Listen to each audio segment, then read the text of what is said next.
আল আরাফা আল হজ্জু আরাফা, আরাফাটাই হজ। কেউ যদি আরাফার দিনে থাকতে পারে তার হজ হয়ে গেছে, আলহামদুলিল্লাহ। কোন আলহামদুলিল্লাহ। আর হজে সব করেছে, আরাফা করে নাই, হজ হবে না, কথা বলেন, হজ হবে না। তার মানে বছরের শ্রেষ্ঠ দিন আরাফার দিন।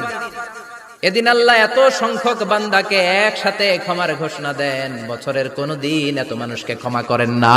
সুবহানাল্লাহ। আবার শয়তান ওই দিনে এতটা লাঞ্ছিত বোধ করে, এতটা অপমান বোধ করে, বছরের কোন দিন শয়তান এত অপমানিত হয় না। এজন্য বিশ্বনবী বলেছেন খায়রুদ দুআ দুআ ও আরাফা, সবচাইতে শ্রেষ্ঠ দোয়া আরাফার দিনের দোয়া।